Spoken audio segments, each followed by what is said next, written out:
Shalom bagi kita semua, Yahoo! Perkenalkan, nama saya Martafa Omasilaia, guru agama Katolik di SMK Negeri 1 Hilir Serangkai, Kabupaten Nias, Provinsi Sumatera Utara, sekaligus mahasiswa PPG dalam Jabatan Pendidikan Agama Katolik Batch 1 tahun 2024 dari STPK Santo Fransiskus Assisi, Semarang. Saya akan melaksanakan praktek rencana pembelajaran yang pertama. Saya menggunakan model pembelajaran problem-based learning dengan berbantuan video. Selamat menyaksikan.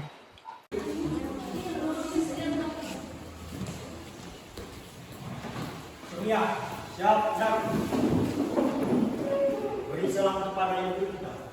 Selamat pagi, Bu. Oke, selamat pagi semua. Silakan duduk kembali.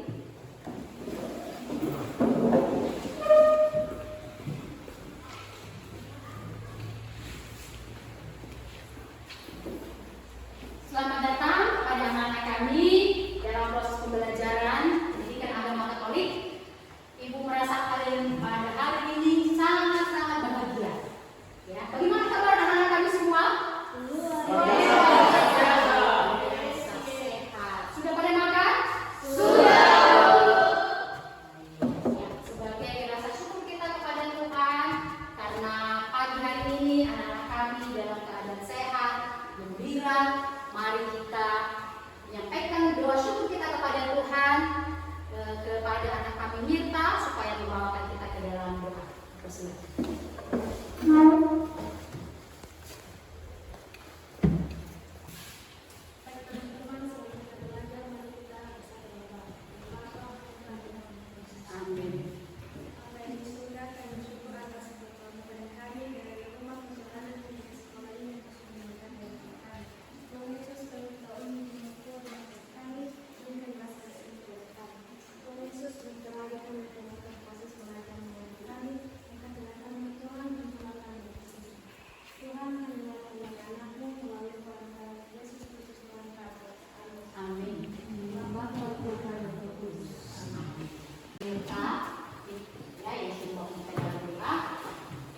Hari ini ya kita akan masuk pada pembelajaran yang baru. Ya. Namun sebelum itu Ibu mau cek kehadiran anak-anak kami semua.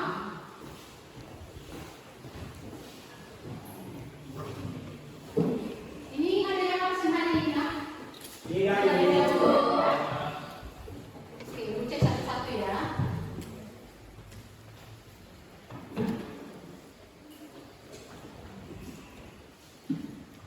Antonius Franz, Ada ibu. Kita Jupita Waru, Nice Asminda Waru,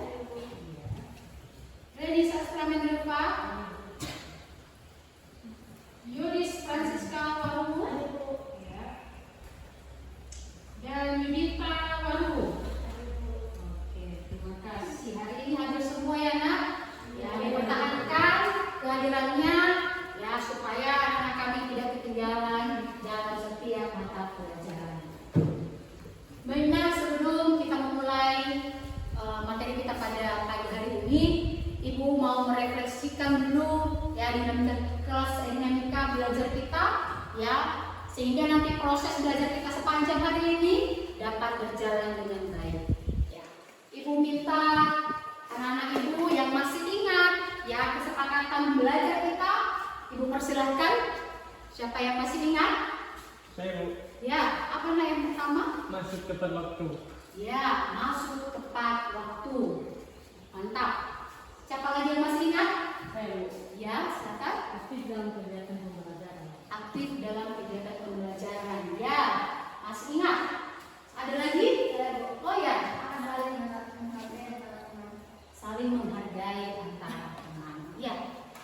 Berarti anak-anak Ibu semua masih ingat ya kesepakatan belajar kita. Ya, masih ingat. Nah, dari situ dari 3 hal ya kesepakatan belajar kita, di mana yang sudah anak-anak kami laksanakan kira-kira? Di mana yang sudah dilaksanakan? Yang pertama, masuk tepat waktu. Masuk tepat waktu. Yang keduanya? Yang ketiga saling menghargai. Ya, dan yang kedua tadi apa? Aktif dalam kegiatan pembelajaran. Ibu mengingatkan ini ya supaya anak-anak Ibu tetap mempertahankan ya apa yang sudah disepakati bersama sehingga ya segala proses pembelajaran setiap hari dapat berjalan dengan baik ya. Jadi Ibu ajukan jempol untuk anak-anak Ibu karena masih ingat kesepakatan belajar kita dan diteruskan. Baiklah, setelah kita mengingat kembali ya kesepakatan belajar kita, ya Ibu berharap anak-anak Ibu teruslah melaksanakannya ya dengan baik sehingga anak-anak Ibu ya dapat menjadi orang-orang yang berkarakter nanti di kemudian hari. Untuk mendahului kegiatan kita, ya mari kita dulu merefreshkan badan kita yang kaku ini. Ya, namanya juga baru pagi hari sebenarnya tapi hari ini ya kita semangat. Tapi biar lebih semangat lagi ya untuk proses pembelajaran ya, mari kita berdiri. Ya, ikuti Ibu ya. Dan juga yang ada di layar. Jangan lupa senyum manis ya anak. Aku bangga dari anak Katolik, penuh kasih untuk kaum teman, penuh kasih untuk teman, kurban kesaksian akan kulakukan.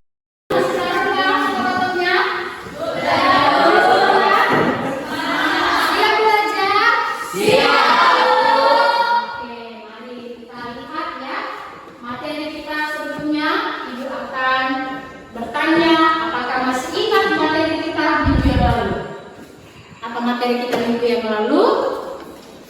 Itu tentang bersikap kritis terhadap media massa menurut pandangan kita suci. Masih ingat kan? Masih ya. Baiklah, ini ada beberapa pertanyaan untuk yang melihat sejauh mana ya ingatan anak-anak kami tentang materi kita sebelumnya. Kita dihantar dengan pertanyaan ini.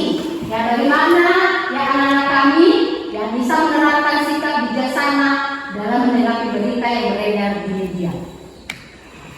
Gimana? Coba, ayo kasih pendapatnya.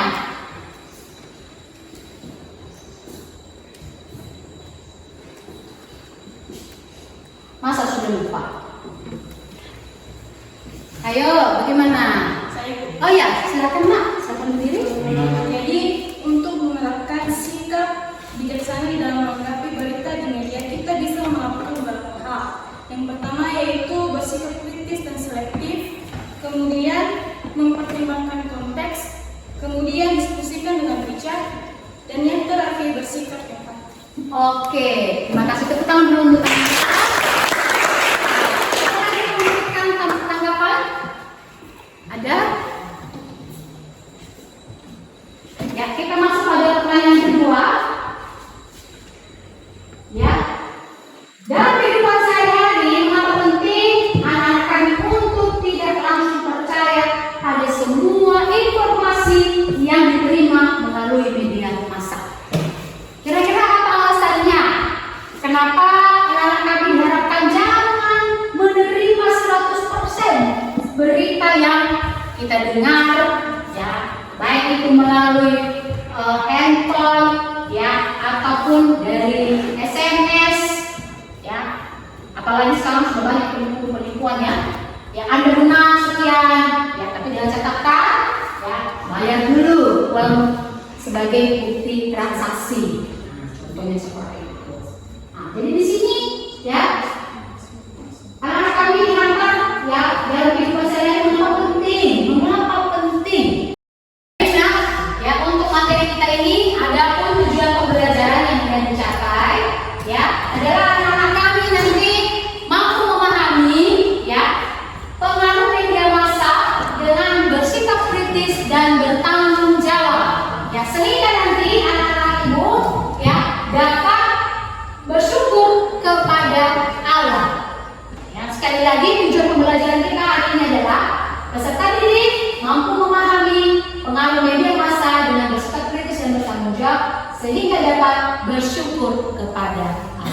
Yang itu tujuan dari pembelajaran. Selanjutnya, ya di sini ada pertanyaan ya yang ibu minta nanti ya antusias nanti dari anak-anak ibu memberikan tanggapan. Yaitu nanti pertama, apa yang anda tahu membedakan mana itu berita fakta dan hoax. Kedua, faktor apa yang membuat orang lebih percaya pada hoax dibandingkan fakta. Ketiga, apa dampak dari penyebaran berita hoax terhadap masyarakat dan kehidupan sehari-hari. Ya, sudah jelas pertanyaannya? Mungkin ini adalah hal baru ya, hal baru bagi anak-anak ibu. Tapi setidaknya ya mungkin anak-anak ibu bertemu, ya pernah mendengar, ya. Jadi marilah kita saling berbagi, ya memberikan tanggapan, ya sehingga membantu teman-teman kita juga mungkin yang baru mengenal hari ini apa itu berita fakta dan apa itu berita hoax. Apa ada di antara anak ibu yang memberikan tanggapan? Oke. Ini dalam berita yang ada faktanya itu ada banyak logo-logo yang seperti logo pemerintah, logo seperti perusahaan ataupun organisasi. Sedangkan berita hoax itu hanya menyebutkan nama dan serta produk yang mereka tawarkan kepada masyarakat, sehingga mereka lebih mudah percaya dengan berita hoax yang dalam mereka sampaikan. Oke, terima kasih. Ya, kepada rekan yang lain masih ada lagi? Ya. Apa menurut anak kami? Ya, bagaimana membedakan mana berita fakta dan mana berita hoax? Oke, silakan Nak. Cara membedakan berita fakta dan hoax yaitu dengan cara memeriksa sumber informasi, memperhatikan gaya penulisan dan bahasa, memverifikasi fakta dengan sumber terpercaya, dan memperhatikan tanggal publikasi. Oke, terima kasih. Ya. Yang nomor ini, yang nomor 3, ada yang bisa menyampaikan ya dampak dari penyebaran berita hoax?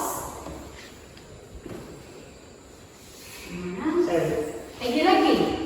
Yang lain ada? Ada dulu. Oh, oke nanti lagi ya. Dengarkan dulu. Ya, nanti kita akhiri.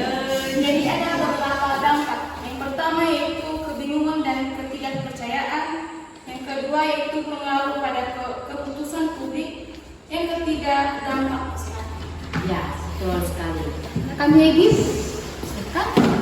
Dampak dari penyebaran hoax itu terutama yang kita alami sendiri. Jika contohnya pihak yang menyebarkan berita hoax itu dari suatu perusahaan yang menghasilkan suatu produk, sehingga jika mereka mengeluarkan berita dan menawarkan barang-barang KW yang mereka produksi kepada masyarakat, tentunya yang menerima dampak negatifnya yaitu masyarakat sendiri, melainkan pihak yang mengeluarkan berita hoax tersebut mendapat keuntungan hanya demi kenakan dari mereka sendiri. Oke, terima kasih ya. Berarti bisa Ibu katakan anak-anak kami sudah paham ya, sudah mengerti, bisa membedakan mana itu berita fakta, ya berita yang asli dan berita hoax atau berita palsu ya. Jadi nanti di sini kita akan lebih mendalami lagi materi kita ini ya dalam proses diskusi nanti ya. Jadi diharapkan nanti kepada anak-anak ibu nanti yang ibu bagi dalam beberapa kelompok, marilah kita bekerja sama dengan kelompoknya, kita antusias ya, dan di sini nanti ibu mengharapkan anak-anak nanti dapat memberikan ya presentasi yang baik, ya presentasi yang bisa mendapat wawasan teman-teman semua ya. Baik, nanti selanjutnya kita masuk pada diskusi kelompok. Dalam diskusi kelompok ini nanti ada beberapa kriteria penilaian yang akan dinilai. Jadi nanti keempat kriteria ini yang hendaknya anak-anak ibu memperhatikan itu ya. Kenapa? Selain ibu mengambil nanti nilai kelompok, ibu juga nanti akan mengambil nilai pribadi ya. Jadi di sini yang pertama adalah kerjasama ya, kerjasama. Yang bagaimana nanti kerjasama dari kelompok, ibu juga nanti akan melihat ya bagaimana ya himpunan dari setiap anggota kelompok itu bisa bersatu, bisa memberikan ya argumen-argumen ya pastinya untuk membangun kelompoknya. Kemudian adalah partisipasi, ya bagaimana keikutsertaan daripada anak didik kami dalam kegiatan diskusi kelompok. Baiklah, ya ini tadi sudah jelas ya nama kelompoknya dan sudah masuk pada semua kelompok ya, sudah ya? Sudah dapat kelompoknya? Sudah.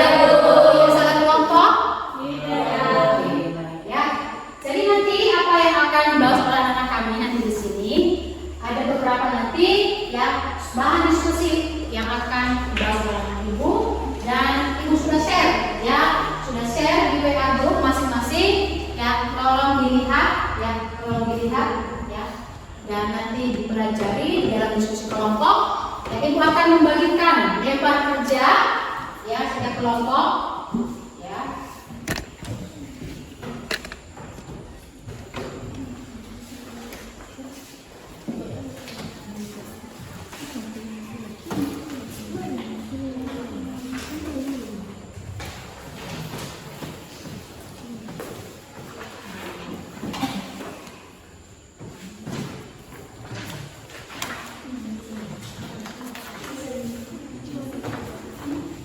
Ini kelompok berapa ini? 4 ya? Kelompok 4 ya.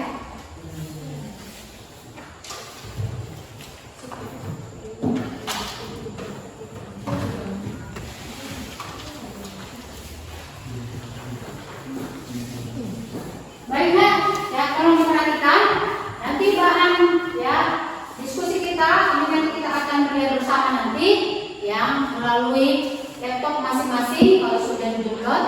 Ya nanti di kelas kelompok di situ nanti ada satu ya video singkat ya bagaimana penggunaan atau distribusi daripada berita fakta dan berita hoax. Di situ nanti akan disampaikan apa akibat-akibat dan dampak. Nanti dibahas di dalam kelompok ya. Jadi ada 3 yang harus ditentukan nanti dalam kelompok ya. Ingat sekali lagi ya harus ada siapa yang akan mempresentasikannya, kemudian harus ada notulen yang bagian mencatat ya, dan juga menampung semua pertanyaan dari kelompok lain, dan kelima adalah moderator yang memimpin dari presentasi diskusi kelompok. Sudah paham? Sudah paham? Sudah. Ada pertanyaan? Oke. Ibu sudah membagikan ya ada lembar kerja, ada lembar kerja 2.1.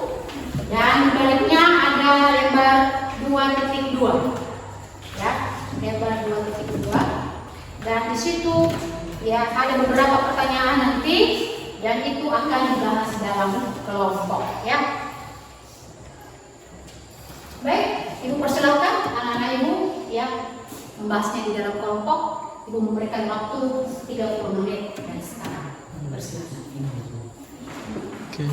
Untuk keseragaman ya, karena masing-masing dari kelompok ya tidak semua memiliki laptop dan semua memiliki handphone ya. Yang sudah mendownload silakan dilihat di laptopnya, dan yang belum mari kita saksikan bersama ya video pembelajaran ya sehubungan dengan materi kita hari ini.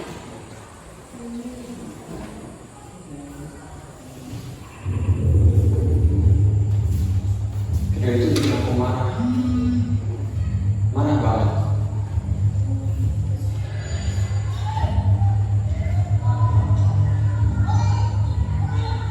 Tega banget gak sih? Kok bisa seperti itu?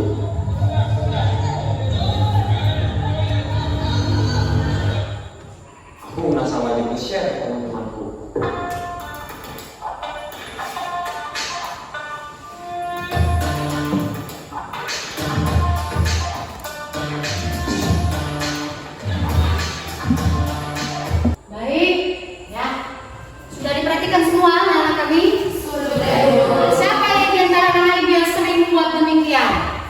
Menerima berita langsung share. Siapa? Jujur, siapa yang kebiasaan seperti itu? Saya. Ya. Tahu? Anak-anak tahu apa akibatnya tadi ya? Nah, dan itu hari ini ya kita kita dihantar dengan video ini dan juga dari dokumen nanti yang akan dibahas kalau dalam kelompok, hal-hal apa saja yang perlu diketahui oleh anak-anak ibu dan juga dilakukan ya untuk menghindari seperti apa yang telah terjadi pada video pembelajaran tadi. Ya, coba diperhatikan ya LKPD-nya. Nah, di LKPD 2.1 itu nanti ada beberapa pertanyaan ya. Berikan penjelasan singkat tentang tokoh yang telah diamati melalui tayangan video tersebut. Ya, di atas sesuai dengan isi dokumen dari Jami nomor 11 tentang etika dan internet. Nah, jadi itu dibahas dalam kelompok. Silakan ya bekerjasama dalam kelompokmu masing-masing. Ya, marilah membahas ya dengan baik daripada soal-soal ini. Ya, karena ini juga berhubungan dengan pembangunan karakter dan karakter. Persilakan. Gimana nak sudah diperhatikan ini? Sejauh mana sudah ada kesulitan? Ada kesulitan dari soal mana? Ya ada ya. Teruskan ya. Gimana kelompok 2? Amannya. Oke. Ada yang merasa kesulitan? Enggak ada. Tidak ada ya. Digunakan kecanggihan ya. Ya. Jangan digunakan itu hanya untuk selfie. Kelompok 3 bagaimana? Sudah mau selesai? Silakan. Silakan dibuat. Kelompok 4 bagaimana? Gimana perkembangan dalam proses ya? Ada kesulitan nak? Kalau ada kesulitan nanti tolong disampaikan sama ibu ya. Ibu siap mendampingi ya. Baiknya bagaimana? Sudah selesai diskusinya? Sudah selesai? Sudah? Jawablah, sudah selesai semua? Belum. Kelompok mana sudah siap? Kelompok mana? Oh, kelompok 4. Oke. Persilakan kelompok 4 menyajikan hasil pada kelompoknya.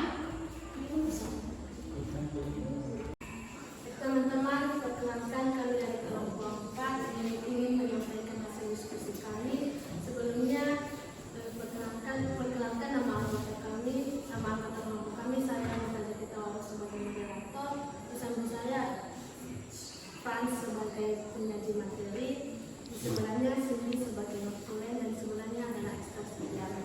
Nah, izinkanlah kami menyampaikan hasil diskusi kami pada pagi hari ini.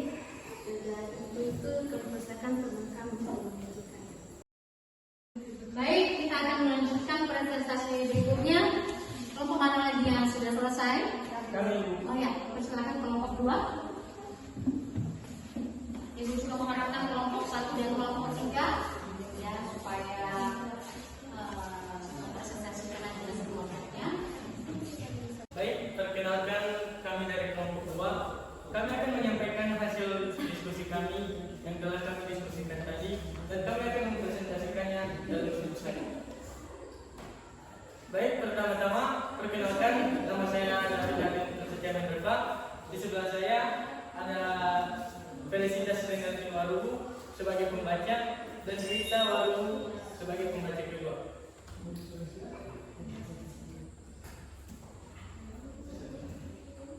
Baik, kami akan membacakan hasil kerja diskusi kami.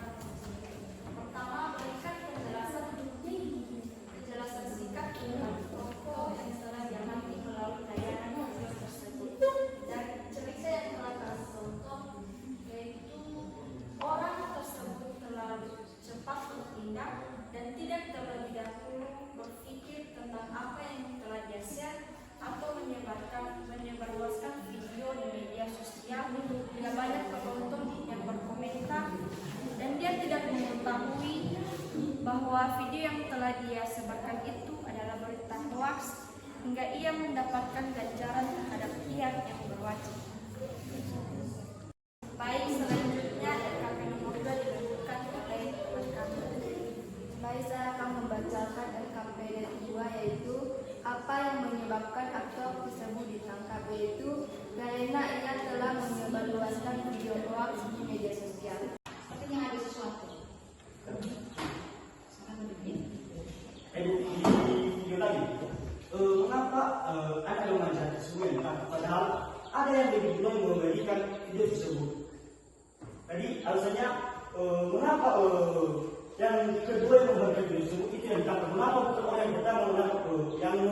tersebut. Baik, kami akan menjawab pertanyaan dari kelompok 4. Kenapa bukan orang yang mengirim pertama yang ditangkap oleh polisi? Karena dia yang menyebarluaskan video tersebut di sosial media hingga viral dan memberi kesan yang buruk bagi orang-orang yang melihatnya. Baik anak-anak, setelah anak-anak kami mempresentasikan hasil kelompoknya semua, ya diwajibkan jempol, semua mantap ya. Tepuk tangan untuk kita semua. Dan kuharapkan apa yang telah didiskusikan bersama itu nanti akan memberi dampak bagi anak-anak itu semua ya dalam kehidupan sehari-hari, terutama dalam menggunakan ya baik itu internet ataupun medsos dan media-media yang lainnya. Jadi anak kami nanti harus lebih selektif lagi di dalam menggunakan segala apa ya segala apa iptek yang ada ya. Baik untuk merenangkan ya otot kita yang kaku, ya pikiran kita tadi yang sudah terfokus ya untuk berdiskusi, membahas tentang pertanyaan.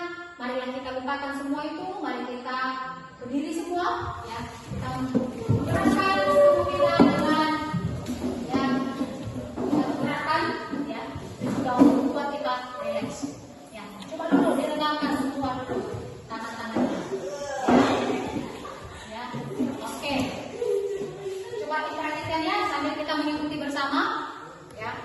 Kalau boleh anak-anak ibu tolong diregangkan kursinya ya, tolong diregangkan kursinya biar nanti ya tidak ganjal ya gerakannya.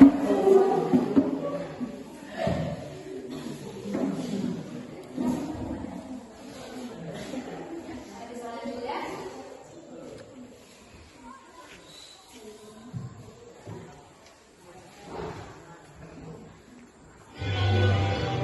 Oke, gerak.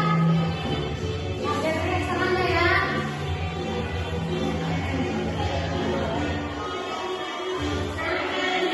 Ya, tangan diputar.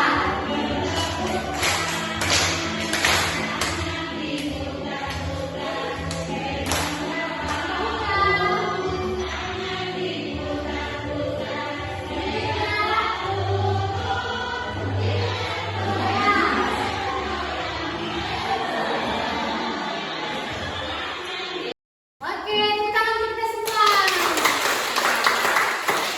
Sudah relax? Sudah kembali? Sudah segar? Duduk kembali.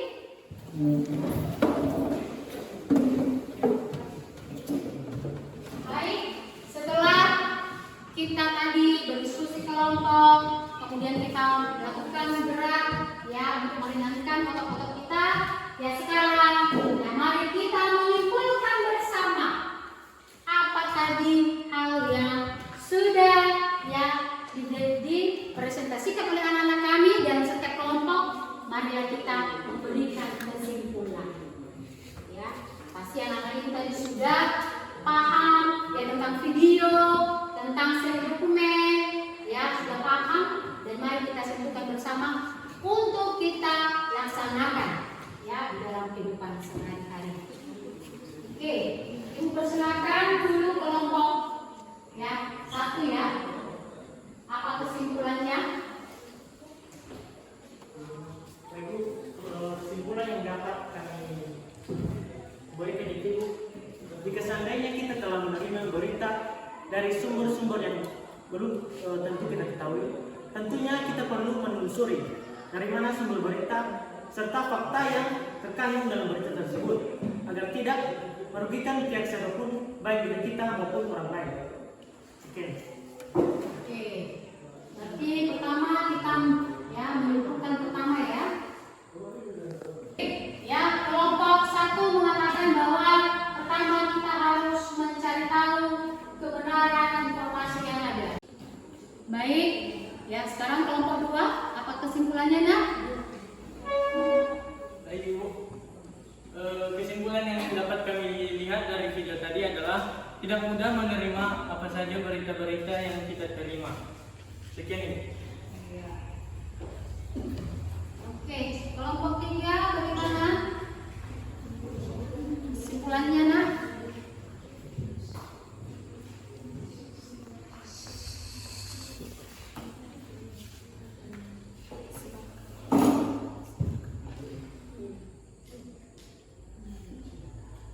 Baik Bu, kesimpulan dari kelompok kami yaitu harus meneliti dahulu apa video yang kita sebarkan supaya tidak menyebarkan video atau berita hoax. Sekian.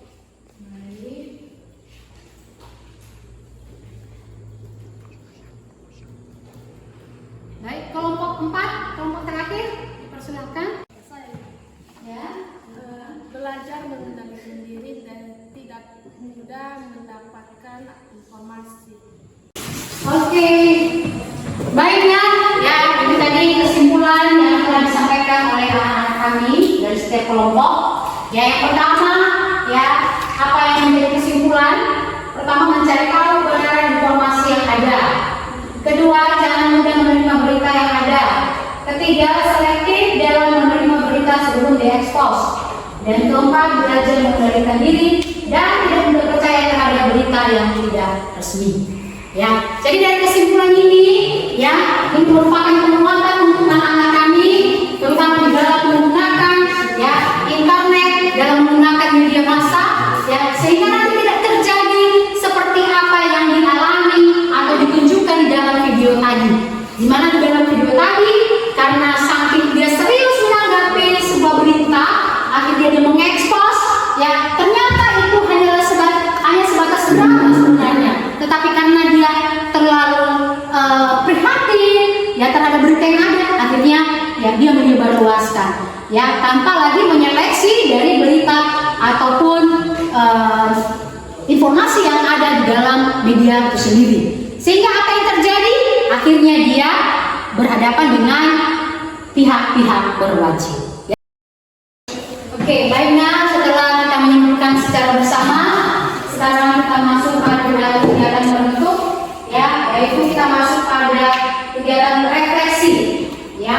Jadi nanti beberapa pertanyaan, ya, yang direfleksikan oleh anak-anak kami sendiri, ya, dan itu tadi sudah Ibu sertakan di dalam RKPD, ya, tolong dibaca terus di rumah nanti dan ditanamkan di dalam hatinya dan dilaksanakan. Yang pertama di situ adalah apakah ada hal yang baru kamu pelajari terkait ajaran gereja tentang etika dalam penggunaan internet? Iya, ya, pasti ada. Tadi itu nampak tadi dari hasil presentasi dari anak-anak kami. Anak-anak kami semua mengungkap apa saja hal-hal ya yang merupakan dampak, apa saja yang merupakan manfaat dan juga tantangan ya, yang bersumber dari segi hubungan gereja. Berikutnya adalah apakah kamu setuju bahwa internet bisa digunakan sebagai media untuk menyebarkan kebaikan dan kebenaran sesuai ajaran gereja? Iya, ya, pastinya ya. Kemudian apakah kamu setuju bahwa umat Katolik seharusnya terlibat aktif dalam mengarahkan perkembangan media massa yang lebih bertanggung jawab? Ya, tadi anak-anak Ibu sudah menyimpulkan dan itu salah satu ya keterlibatan kita sebagai umat Katolik, ya. Kemudian yang keempat adalah apakah kamu bisa mengajak teman-temanmu untuk lebih kritis dan bertanggung jawab dalam menggunakan media massa?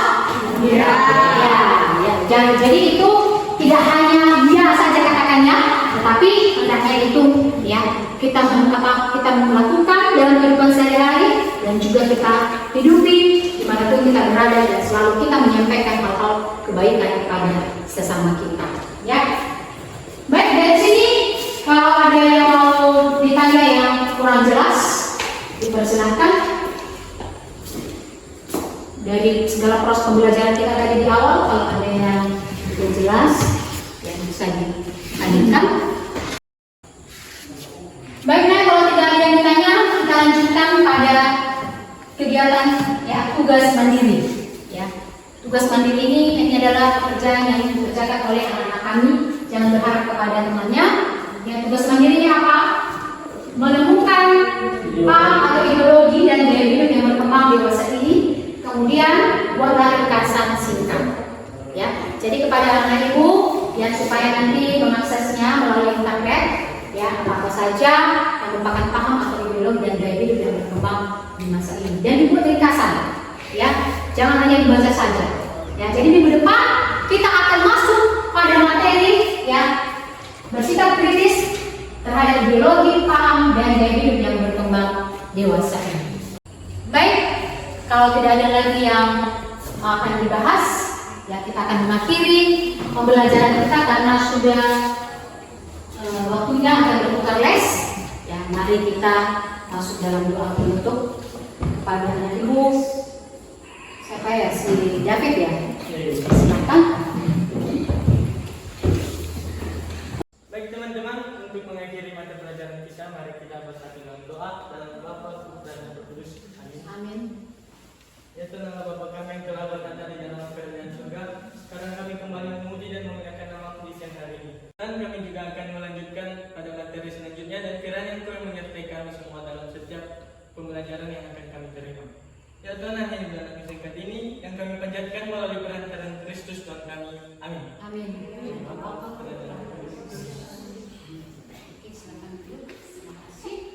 Baik, untuk menutup pertemuan kita hari ini, mari kita sekali lagi mari kita bernyanyi sambil melakukan gerak, ya.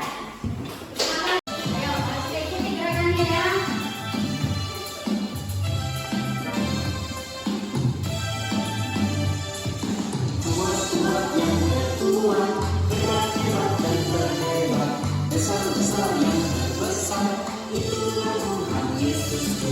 Baiklah, demikianlah pertemuan kita hari ini. Ya, segala apa tadi pembelajaran yang disampaikan, tolong diingat kembali dan pelajari di rumah. Ya, dan minggu depan kita akan bertemu kembali dalam materi ya yang lainnya. Dan pastinya apa tugas-tugas tadi yang disampaikan, tolong dikerjakan sebagai modal kita untuk pertemuan minggu depan. Ya, terima kasih semua atas kebersamaannya.